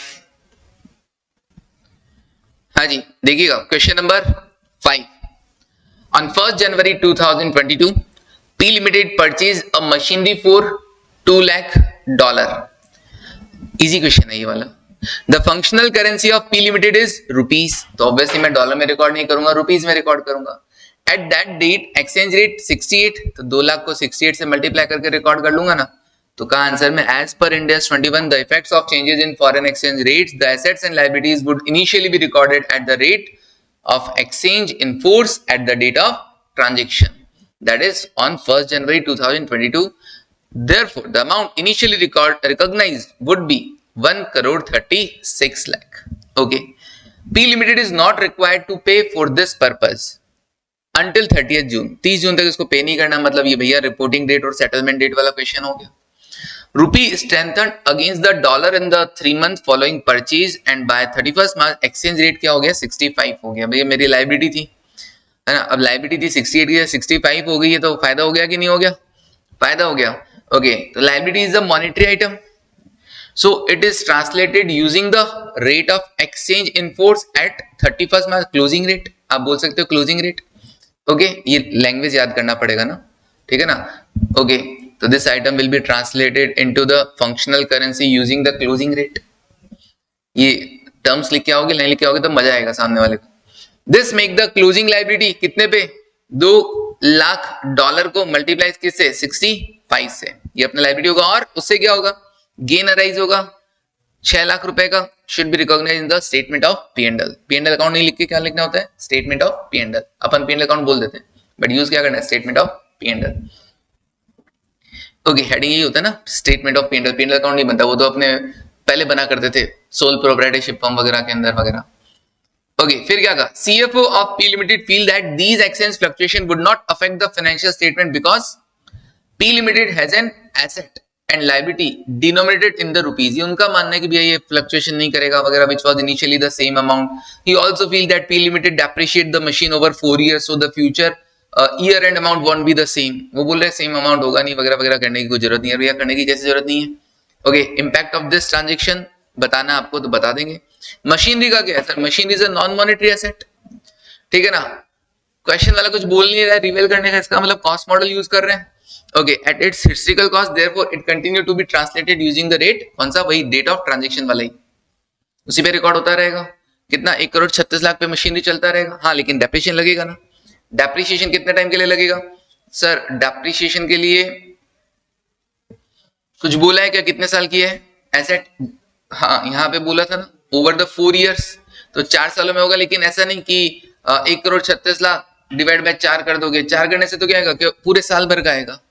इस साल तो हमने कब खरीदा था, 1 जनवरी को खरीदा था, तो जनवरी फरवरी और मार्च 3 महीने का लगेगा ना प्रोपोर्शनेटली डेप्रिसिएशन, तो should be charge to the P and L. 8,50,000 depreciation P and L में चार्ज आएगा। और क्लोजिंग बैलेंस कितना, अब 1,36,00,000 में से 8.5 लाख का डेप्रिसिएशन हटा के बाकी तुम एसेट को अभी भी बुक्स में दिखाते रहना। आसान था। ओके सर, अगले ने एंट्री के लिए नहीं बोला, हम एंट्री नहीं करेंगे। अगले ने बोला था सपोर्टेड बाय एंट्रीज, तो हमने एंट्री किया था। चलिए ये हो गया क्वेश्चन नंबर 5। देखो question number 6, supplier A limited enter into a contract with a customer B limited, okay, on 1st January 2022 to deliver goods in exchange of total consideration of $50 million and receive an upfront payment of $20 million on this date। इसमें ना साथ साथ में end S 115 की भी झलक है, revenue from contract with customer, है ना, तो कोई दिक्कत नहीं है, टेंशन नहीं लेना। तो सप्लायर ए लिमिटेड है, कॉन्ट्रैक्ट हुआ ना कस्टमर के साथ, ओके, बी लिमिटेड के साथ 1 जनवरी 2022 को कि डिलीवर करेंगे goods in exchange of total consideration, बदले में आपसे क्या लेंगे, $50 मिलियन लेंगे, और उसमें से भी and receive an upfront payment, कितना, $20 मिलियन तो हम अभी ले लेंगे, मतलब गुड सप्लाई करने से पहले advance. The functional currency of supplier is rupees, बातें करता है डॉलर की, और तुम्हारी फंक्शनल करेंसी क्या है, रुपीज है। ओके तुम भैया डॉलर को रुपीज में कन्वर्ट करना पड़ेगा। द गुड्स आर डिलीवर्ड, मतलब ये दोनों का मिक्स क्वेश्चन हो गया, इंड एस 115 का और इंड एस 21 का। The goods are delivered and revenue is recognised on 31 March 2022। Delivered जब होगा तभी क्या होगा, रेवेन्यू रिकॉग्नाइज किया जाएगा। इसको बोलते हैं परफॉर्मेंस ऑब्लिगेशन। इंड एस 115 में बोलते हैं परफॉर्मेंस ऑब्लिगेशन जब पूरा होता है तभी क्या होता है, आप क्या कर पाते हैं, अपनी बुक्स में रेवेन्यू को रिकॉग्नाइज कर पाते हैं। तो एक्चुअली जो परफॉर्मेंस ऑब्लिगेशन जो था वो आपने कंप्लीट सेटल कब किया, गुड्स डिलीवर्ड जब किया तभी होगा। ओके तो आपको रेवेन्यू किस दिन रिकॉग्नाइज करना चाहिए, 31 मार्च 2022। ये तो थी इंड एस 115 की बात कि रेवेन्यू कब रिकॉग्नाइज करना है। अब बात आती है जो पैसा अभी मिल गया उसको क्या करोगे सर, वो अनअर्न इनकम रिकॉग्नाइज करोगे। भाई मन में अलग अलग सवाल आ रहे थे, हो सकता है 20 मिलियन का रेवेन्यू अभी रिकॉग्नाइज कर लूं, 30 मिलियन का बाद में कर लूंगा, ठीक है ना, नहीं, रेवेन्यू रिकॉग्नाइज 31 मार्च को करना है। जो अभी 20 मिल गया वो अपना अनअर्न इनकम है, इनकम रिसीव्ड इन एडवांस। भाई आप मेरे क्लासेस में, मेरे क्लास में बहुत भीड़ लगती है, ठीक है ना, तो अच्छा लग रहा हूँ क्या, हाँ मेरी क्लासेस में बहुत भीड़ लगती है, ठीक है ना। तो क्या होता है 3 महीने पहले से बुकिंग करवानी पड़ती है। अब 3 महीने पहले से तो पैसा तो अभी देके जाओगे, नंबर 3 महीने बाद आएगा, फिर मैं सर्विसेज बाद में देना चलूंगा, तो रेवेन्यू अपने बुक्स में कब रिकॉग्नाइज करूंगा, जब मैं सर्विस देना चालू करूंगा, ठीक है। ओके वही वाला सिस्टम है। The goods are delivered and revenue recognise, ठीक है, $30 मिलियन कब मिला, 1 अप्रैल को, अगले फाइनेंशियल ईयर में। रेवेन्यू इसी बार बुक कर लूंगा तो भैया ये चक्कर पड़ेगा, रेवेन्यू रिकॉर्ड करूंगा बट पैसा कब आ रहा है, 1 अप्रैल को, इसका मतलब मैं अपनी बुक में रिसीवेबल भी रिकॉर्ड करूंगा। उस दिन तो मुझे रिसीवेबल रिकॉर्ड करना ही पड़ेगा ना, भले ही अगले दिन ही आएगा पैसा, अपने को तो डेट वाइज चलना पड़ेगा। And final settlement of the PC, ठीक है, 30 मिलियन आपको मिल गया फाइनल सेटलमेंट। एक्सचेंज रेट 1 जनवरी 2022 और 31 मार्च 2022 को कितना था, 72 और 75 था। State the date of the transaction for the above consideration. भैया डेट ऑफ ट्रांजेक्शन क्या होगा पहले तो ये बताओ, ठीक है ना, above consideration and recognition of revenue. Books में रेवेन्यू कौन सी डेट को रिकॉग्नाइज होगा वो भी बताओ। ओके, तो डेट ऑफ ट्रांजेक्शन और date of recognition of revenue. Also state the amount of revenue in rupee to be recognise on the date of recognition of revenue. ये भी बताओ कि आप रुपीज में कितना रिकॉग्नाइज करेंगे अपनी बुक्स में, किस दिन, on the date of recognition of revenue. 31 मार्च को क्या करेंगे, रुपीज में कैसे रिकॉर्ड करेंगे। तो कहा this is the case of revenue recognise at a single point. Goods एक बार में डिलीवर कर दिया ना, in time with multiple payment, but payment अलग अलग टाइम आ रहा है। सिंगल पॉइंट ऑफ टाइम पे आपका जो परफॉर्मेंस ऑब्लिगेशन सेटिस्फाई हो रहा है वो सिंगल पॉइंट हो रहा है। अगर मैं आपको पढ़ाऊंगा, सर्विसेज दूंगा, वो मल्टीपल टाइम पे होगा, सिंगल टाइम पे नहीं होगा। 6 महीने सर्विस दे रहा हूं तो 6 महीने होता है, लेकिन गुड्स तो एक ही टाइम में डिलीवर हो गया ना। Okay, single point in time with multiple payment as per the guidance given in appendix B in Ind AS 21। Ind AS 21 के जो एक्सटर्नल गाइडलाइंस होती है, जिसको अपन अपेंडिक्स बोलते हैं, स्टार्टिंग में पढ़ा था ना अपन ने। कोई एक्सप्लेनेशन देना होता है तो इंडेस के बाहर जाके अपेंडिक्स में दे दिया जाता है। E limited will recognise a non monetary contract liability. Non monetary क्यों बोला, अनअर्न इनकम है। अनअर्न इनकम अपन ने कल भी पढ़ा था, वो नॉन मॉनिटरी आइटम होता है, ठीक है ना, क्योंकि उसके बदले में गुड्स डिलीवर करने हैं, कोई पैसा नहीं जाने वाला है मेरा। तो non monetary contract liability amounting कितना, 1440 मिलियन। 1440 कैसे है सर, $20 मिलियन मुझे मिले ना एडवांस। उस दिन का एक्सचेंज रेट कितना था, 72 रुपए उस दिन का, जिस दिन मुझे मिले, मैं तो उसी दिन के हिसाब से देखूंगा ना अनअर्न इनकम। तो $20 मिलियन मिल रहे हैं 72 रुपए के हिसाब से, 1440 मिलियन पे मैं अपनी एक अनअर्न इनकम की लायबिलिटी रिकॉग्नाइज करूंगा। नॉन मॉनिटरी है, इसका मतलब रिपोर्टिंग डेट को उसको कन्वर्ट, क्लोजिंग रेट पे कन्वर्ट नहीं किया जाएगा, क्लोजिंग रेट में वापस चेंज नहीं किया जाएगा, क्योंकि वो नॉन मॉनिटरी लायबिलिटी था। खैर, वो अनअर्न इनकम क्या कन्वर्ट हो जाएगा, एक्चुअल रेवेन्यू में कन्वर्ट हो जाएगा, क्योंकि 31 मार्च को क्या हो रहा है, रेवेन्यू बुक करना था। E limited will recognise revenue 31 March 2022, that is the date on which it transferred the goods to the customer. Illimited determine that the date of the transaction for the revenue relating to the advance consideration of $1 million is okay. Date of transaction मतलब अपने इंडेस 21 के लिए देख रहे हैं ना, कौन सी exchange rate से मल्टीप्लाई किया जाएगा, डेट ऑफ ट्रांजेक्शन। इनिशियली किस पे किया जाएगा, डेट ऑफ ट्रांजेक्शन। तो कहा $20 मिलियन के लिए तो डेट ऑफ ट्रांजेक्शन क्या है, 1 जनवरी है। रेवेन्यू रिकॉग्नाइज बाद में करोगे, लेकिन डेट ऑफ ट्रांजेक्शन वही है। उसके बाद बोला कि बाकी रेवेन्यू के लिए क्या है, बाकी रेवेन्यू के लिए डेट ऑफ ट्रांजेक्शन क्या है for the reminder of the revenue, 31 March, क्योंकि जिस दिन रेवेन्यू बुक हो जाएगा उसी दिन का लिया जाएगा, उसी दिन का रेट हो जाएगा। ओके, वही डेट ऑफ ट्रांजेक्शन माना जाएगा। 31 मार्च को अब क्या क्या होगा, पहली बात तो वो अनअर्न इनकम को हटाना पड़ेगा, तो derecognise the unearned income, non monetary contract liability कितना, 20 million, and recognise the revenue. Okay, revenue के लिए जो यूज करोगे एक्सचेंज रेट वो वही वाला होगा, कौन सा वाला, 72 रुपए। आज के दिन ऐसा नहीं है कि आज कर लेंगे, वो डेट ऑफ ट्रांजेक्शन तो वही था ना उसका। तो अपना इंडेस 21 क्या कहते हैं, एक्सचेंज रेट कौन सी वाली यूज करनी है, डेट ऑफ ट्रांजेक्शन वाली यूज करनी है। रेवेन्यू रिकॉग्नाइज वाली थोड़ी बोली थी, उसने बोला डेट ऑफ ट्रांजेक्शन, तो डेट ऑफ ट्रांजेक्शन तो 1 जनवरी था। तो अपन रेवेन्यू किस अमाउंट से बुक करेंगे, वही 20 मिलियन इंटू 72 से ही करेंगे। लेकिन बाकी 30 मिलियन तो अभी तक रिसीवेबल है ना अपना, मिला थोड़ी, रेवेन्यू बुक कर रहे हो तुम, लेकिन वो अपना रिसीवेबल है। अब रिसीवेबल है तो क्या होगा, रिसीवेबल तो मॉनिटरी आइटम होता है, मॉनिटरी आइटम को तुम किस पे दिखाओगे, 75 के हिसाब से दिखाओगे।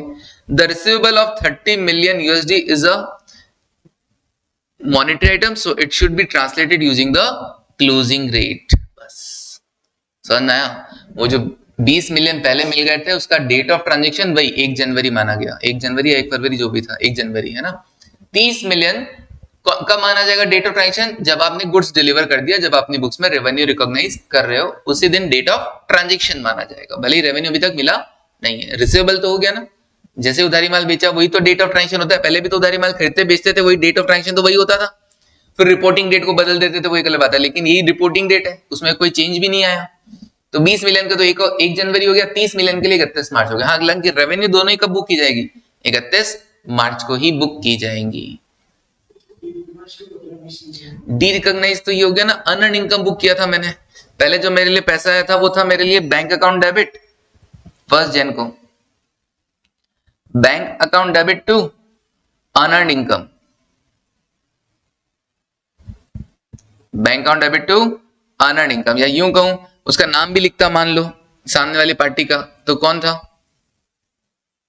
Contract with the customer B limited, तो बी लिमिटेड आता ना मेरे पास, bank account debit to B limited. लेकिन ये बी लिमिटेड क्या दिखाऊंगा, अभी लाइबिलिटी साइड में दिखाऊंगा, लेकिन ये लाइबिलिटी मेरी क्या है, मॉनेटरी लाइबिलिटी नहीं है, नॉन मॉनेटरी है, क्योंकि अनअर्न्ड इनकम है। तो मैंने रिकॉर्ड किया था 1440 मिलियन पे। फिर 31 मार्च को जब मैंने गुड्स डिलीवर किए तो ये अनअर्न्ड इनकम, अब ये अनअर्न्ड नहीं रहा, ये अनअर्न्ड इनकम नहीं रहा। हालांकि अनअर्न्ड इनकम के एडजस्टमेंट अपन लास्ट में करते हैं, इसलिए अनअर्न्ड इनकम नाम नहीं देने, तुमको समझाने के लिए बता रहा हूं, बैंक टू बी लिमिटेड करेंगे, ठीक है ना, इनकम रिसीव्ड इन एडवांस। अब अनअर्न्ड इनकम अकाउंट डेबिट कितना 1440, ठीक है ना, और बी लिमिटेड से और कितना पैसा आना है, रिसीवेबल रिकॉर्ड करेंगे कितना 30 इंटू 75 के हिसाब से, 30 इंटू 75 के हिसाब से कितना 2250, और टू रेवेन्यू कितना 3690, 3690, बस डन है, ओके कंप्लीट। तो डेट ऑफ ट्रांजेक्शन अलग बताना, डेट ऑफ रेवेन्यू रिकॉग्निशन अलग बताना, दोनों का अपना अपना बता देना कि भैया जिस दिन फिर रिकॉर्ड कितने से होगा उस दिन डी रिकॉग्नाइज कर देंगे और रेवेन्यू बुक कर लिया जाएगा। और 30 मिलियन के लिए जो रेवेन्यू बुक किया जाएगा या रिसीवेबल बुक किया जाएगा वो 75 की रेट से किया जाएगा, क्योंकि उसका डेट ऑफ ट्रांजेक्शन 31 मार्च ही है। तो डेट ऑफ ट्रांजेक्शन वाली जो एक्सचेंज रेट होती है उसी पे हम रिकॉर्ड करते हैं। डन। चलिए नेक्स्ट क्वेश्चन, ये था 6th, नाउ 7th। हाँ जी देखो question number 7, Global Limited, an Indian company, acquired on 30th September 2021 70% of share capital of Mark Limited। तो ग्लोबल लिमिटेड क्या बन गया, पेरेंट, और मार्क हो गया subsidiary. An entity registered in Germany, okay, the functional currency जो global है वो इंडिया में तो रुपी हो गया, और and its financial year is 31st March 2022, financial year and. The fair value of net asset, अब एक्वायर किया तो बिजनेस कॉम्बिनेशन वाला क्वेश्चन आया कि जिस दिन एक्वायर किया उसकी फेयर वैल्यू थी एसेट 23 मिलियन, उसका पीसी कितना दिया अपन ने 17.5 मिलियन यूरो। अब सब यूरो में तो हम तो भैया रुपीस में रिकॉर्ड करते हैं, देखेंगे।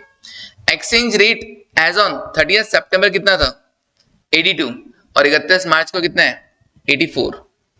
Determine the value at which the goodwill has to be recognised in the financial statement.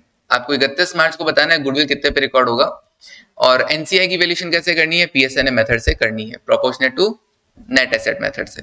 तो देखो पहले तो यूरो में ही चलने दो, यूरो में ही चलने दो। क्या एसेट अकाउंट डेबिट 23 मिलियन, ठीक है ना, ओके। पीसी देते हैं तो टू बैंक, एनसीआई रिकॉर्ड किया एसेट्स का 30%, 23 का 30%, 6.9 मिलियन यूरो, डिफरेंस में आ गया गुडविल। तो 1.4 मिलियन की गुडविल थी।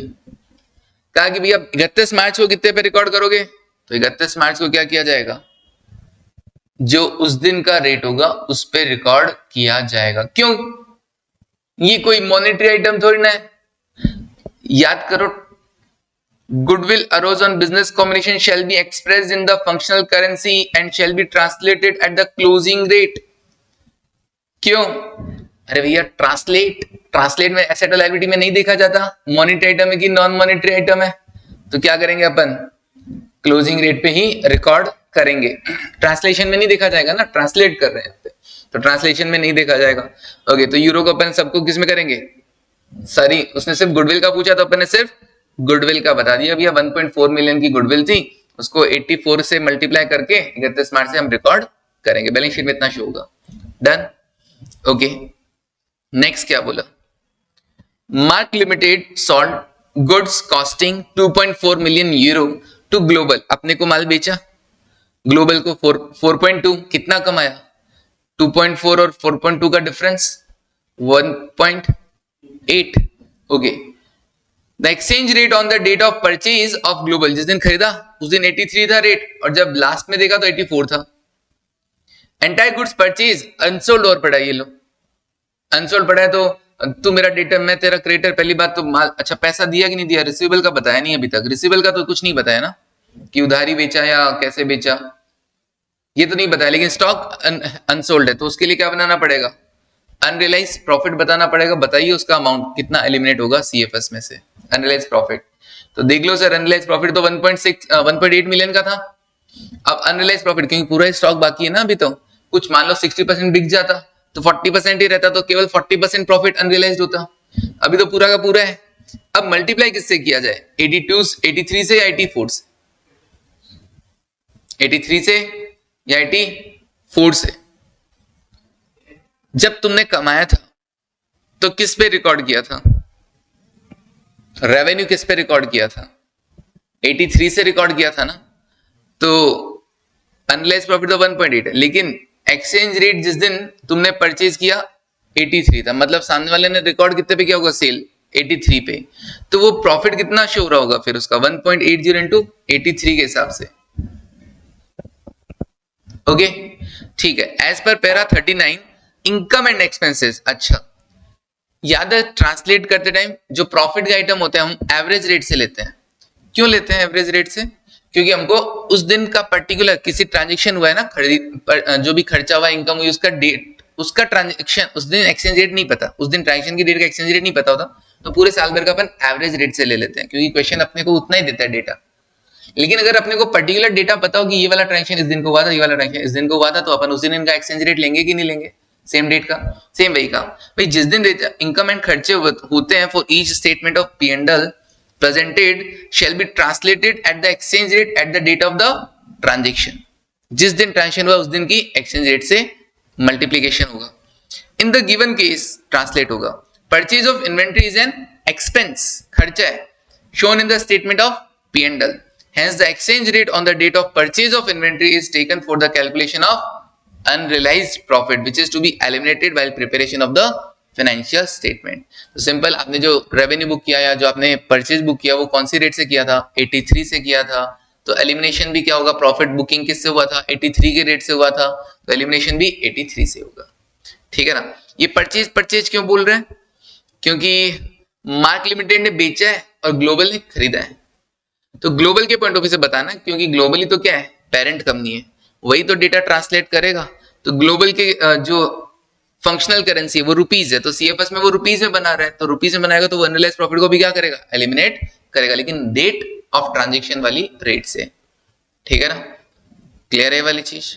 ओके, वही ना बताया ना, प्रॉफिट वाला आइटम एवरेज रेट से होता है, लेकिन एवरेज रेट क्यों करते हैं, क्योंकि क्वेश्चन में पूरा डेटा नहीं होता है, वरना तो प्रॉफिट लॉस जिन भी आइटम की वजह से हुआ, इनकम और एक्सपेंसेस, जिस दिन वो इनकम और एक्सपेंस हुआ उस दिन के हिसाब से रिकॉर्ड किया जाता है, ट्रांसलेट किया जाता है। डन। लास्ट क्वेश्चन, एंट्री वही होगा, consolidated P and L account debit to inventory. ठीक है ना, प्रॉफिट कम हो जाएगा तुम अपने सीएफएस के अंदर, और अनरियलाइज स्टॉक भी कम कर लेना, स्टॉक की वैल्यू। अच्छा, एक वो क्वेश्चन जो तुमने पूछा था कि सर अगर स्टॉक बिक जाता, अनसोल्ड स्टॉक नहीं रहता, तो अनरियलाइज प्रॉफिट भी नहीं होता। एक डायलॉग होता है ना, यूएस है तो यूपी है, अनसोल्ड स्टॉक है तो अनरियलाइज प्रॉफिट है, यूएस है तो यूपी है, यूएस नहीं तो यूपी भी नहीं। ठीक है, चलो ओके। सर ये डायलॉग मार्केट में नया है क्या, हाँ ये डायलॉग मार्केट में नया है ना। हाँ जी, last question, question number 8। 1 April 2021 maker limited raised a long term loan from foreign investors. Company था, इसने लोन लिया है, long term loan. Investors subscribe for 6 million foreign currency loan notes at par. Issue किए थे अपन ने कोई treasury bills type 6 million के, तो इन्होंने सब्सक्राइब कर दिया इन्वेस्टर्स ने। Okay, foreign currency. It incurred incremental issue cost of FCY कितना, 2 lakh issue cost.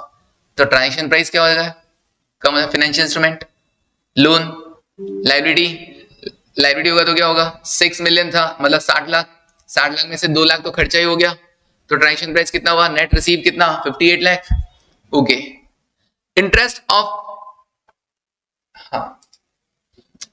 Of foreign currency 6 lakh is payable annually. Interest हर बार कितना जाता है, 6 लाख जाता है। वो पेमेंट याद है, वो लोन अमोर्टाइजेशन टेबल जो बनाते थे, पेमेंट कितना है, 6 लाख।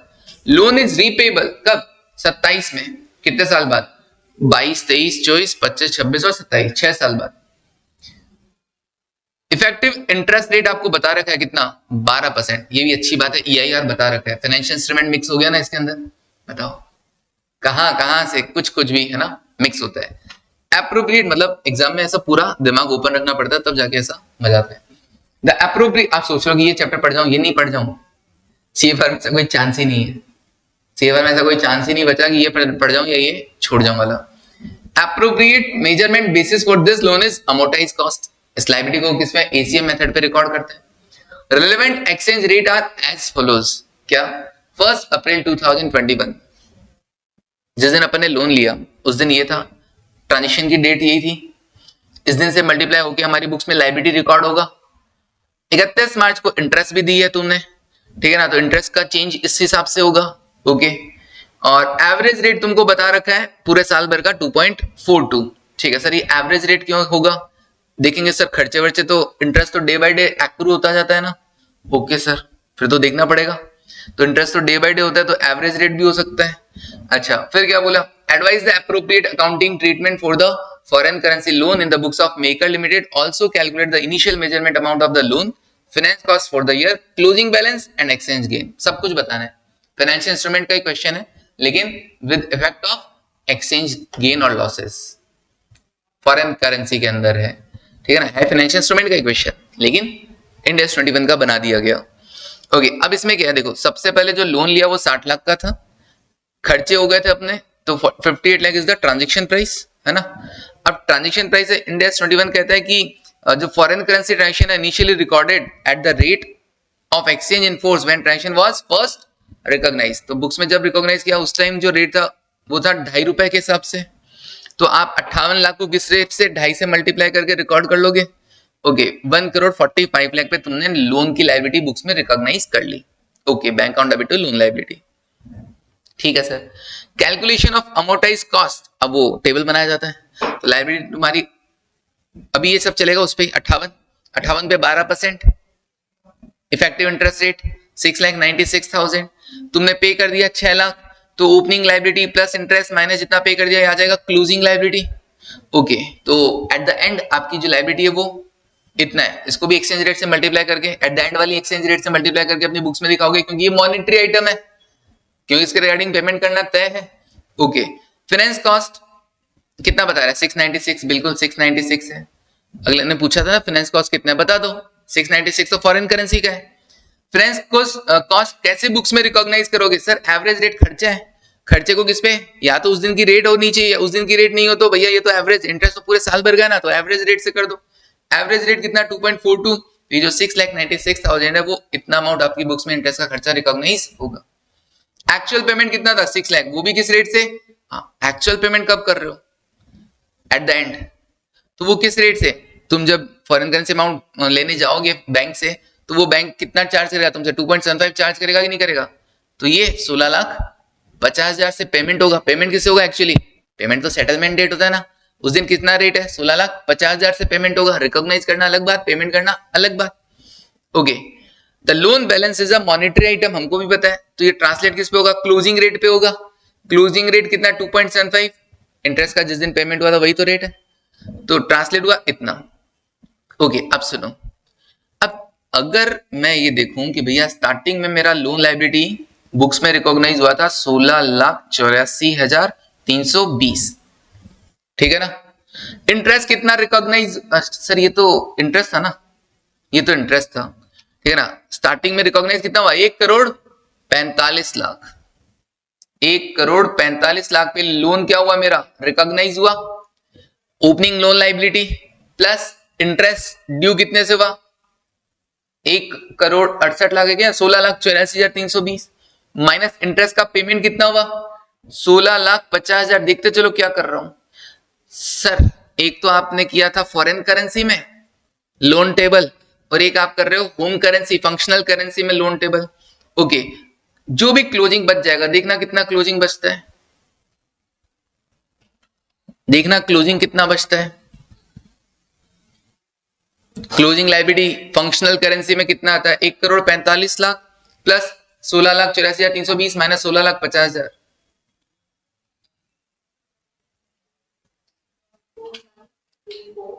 14534 320। तो अपनी बुक्स में तो फंक्शनल करेंसी में रिकॉर्ड करते चल रहे थे ना डेटा, स्टार्टिंग में इस वैल्यू पे रिकॉर्ड किया, इंटरेस्ट इस बुक पे वैल्यू पे रिकॉग्नाइज किया, पेमेंट किया तो ट्रांसलेट करके इस वैल्यू पे रिकॉर्ड किया, उसके हिसाब से तो लायबिलिटी का बैलेंस इतना बचना चाहिए। लेकिन मेरी लायबिलिटी फॉरेन करेंसी में कितनी है, 5896 है कि नहीं? हाँ सर 5896 है। उसको मैं किस रेट से मल्टीप्लाई करके बैलेंस शीट में शो करूंगा? उस दिन की क्लोजिंग रेट से शो करूंगा। उस दिन की क्लोजिंग रेट 2.75 के हिसाब से कितना बनता है? 1,62,14,00,000। और मेरी बुक्स में वो लायबिलिटी कितनी शो हो रही है? 1,45,00,000। तो लायबिलिटी को बढ़ाना पड़ेगा कि नहीं बढ़ाना पड़ेगा? लॉस होगा कि नहीं होगा? कितने का लॉस होगा सर? 16,79,680 रुपए का और लॉस होगा, और लायबिलिटी रिकॉग्नाइज होगा। This exchange difference will be taken to the P&L account. तुम टाइम टू टाइम अपनी बुक्स में एक्सचेंज रेट लगा के रिकॉग्नाइज कर रहे थे, लेकिन लास्ट में जब लायबिलिटी देखा तो लास्ट में तुम्हारे रिकॉर्डेड एंट्री के हिसाब से लायबिलिटी बच रहा था 1,45,00,000। लेकिन अगर कन्वर्ट करके देखूं तो कन्वर्ट करने के बाद वो लायबिलिटी का अमाउंट बनता है कितना? 1,62,00,000। तो भैया इतना अमाउंट से मेरे को लायबिलिटी बढ़ाना पड़ेगा, डिफरेंस से लायबिलिटी बढ़ाऊंगा और एक्सचेंज लॉस बुक करूंगा। एक्सचेंज लॉस को P&L में ट्रांसफर कर दिया जाएगा। अच्छा क्वेश्चन था, ठीक है ना, कि फाइनेंशियल इंस्ट्रूमेंट में एक्सचेंज वाले का फॉरेन एक्सचेंज वाले इंडेक्स को मिक्स करके। ठीक है जी, तो आज के लिए बस इतना ही। प्रैक्टिस करना है इन क्वेश्चंस की। Thank you, take care and bye.